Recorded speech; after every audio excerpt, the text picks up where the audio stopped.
Hello friends, विवा food रेसिपीमध्ये आपले सगळ्यांचे मनापासून स्वागत। आज आपण कच्च्या कैरीची आंबट गोड भाजी करणार आहोत। बोटं चाटून खाणार आहात अशा पद्धतीने आपण टेस्टी भाजी करणार आहोत। साधी सोपी रेसिपी आहे। कसं करायचं आहे चला बघूयात आपण पुढे व्हिडिओमध्ये। आज आपण आंब्याची मस्त आंबट गोड भाजी करणार आहोत। त्यासाठी सगळ्यात पहिले आपल्याला हे सोलून घ्यायचे, ह्याची साल काढून घ्यायची। साल नाही काढली तरी चालणार आहे, पण माझ्याकडे जे आंबे आहेत ना त्याला चीक लागून ते काळे झालेले आहेत, त्याच्यामुळे मी साल काढून घेते। मी सहसा साल न काढताच त्याची भाजी बनवते, पण यावेळेला मी त्याची साल काढून ते सोलून घेणार आहे। सर्व आंबे आता इथे मी सोलून घेते। इथे बघू शकताय मी आंबे सोलून घेतलेत आणि त्याचे डेट सुद्धा काढून घेतलेले आहेत। डेट नक्की काढा, त्याला चीक भरपूर असतं। आता आपल्याला हे कट करून घ्यायचं। हे अजून त्याला बाटा तयार झालेला नाही आहे, कवळेच आहेत, त्याच्यामुळे आपल्याला कट करणं इझी होतं। नाहीतर मग आपल्याला जर बाटा तयार झाला असेल ना तर साईडनी फक्त त्याच्या फोडी करून घ्यायच्या असतात। आता हे कट करून मी असे त्याचे फोड करून घेणार आहे। अशा पद्धतीने सर्व आंबे मी कट करून घेते।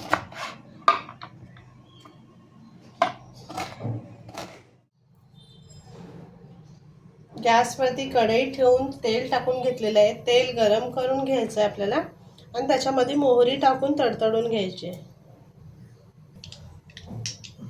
मोहरी तडतडली की त्याच्यामध्ये इथे मी 4 ते 5 लसणाच्या पाकळ्या चेचून घेतलेल्या आहेत आणि एक मिरची मी उभी चिरून घेतलेली आहे। ते टाकून तेलामध्ये परतून घेऊयात आपण।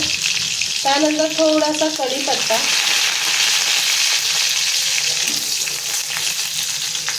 कढीपत्ता टाकणं ऑप्शनल आहे। त्याच्यामध्ये थोडी हळद टाकून घेऊया। 1 चमचा इथे मी मसाला टाकून घेते। छान तेलावरती परतून झालं की ह्याच्यामध्ये आपण कट करून घेतलेले आंबे आहेत ना ते टाकून घ्यायचे आणि तेलावरती परतून घ्यायचे। खूप छान टेस्टी भाजी होते, आंबट गोड। त्याच्यामध्ये गूळ टाकणार आहोत आपण।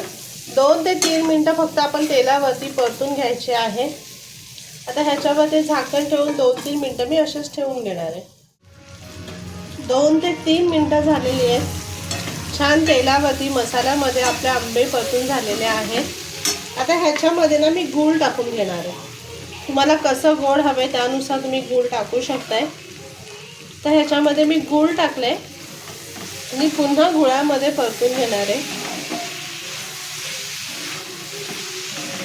मस्त छान गुळामध्ये असं मिक्स होऊन येणार आहे आणि एकदम टेस्टी लागणार आहे। आता पुन्हा झाकण ठेवते।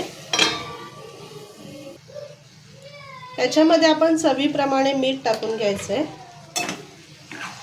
आणि मिक्स करायचं आहे। गूळ बघू शकता किती मस्त वितळलेला आहे, छान एकजीव व्हायला लागलेले आंब्यामध्ये आणि ह्याच्यामध्ये। 2 मिनिटं फक्त आपण असेच ते आंबे शिजण्यासाठी ठेवून द्यायचे।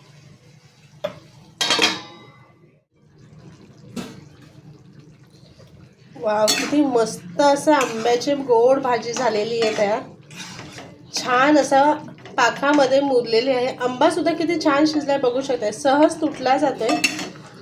छान अशी गोड आंब्याची भाजी झालेली आहे। आपली आंबट गोड खायला एक नंबर लागते।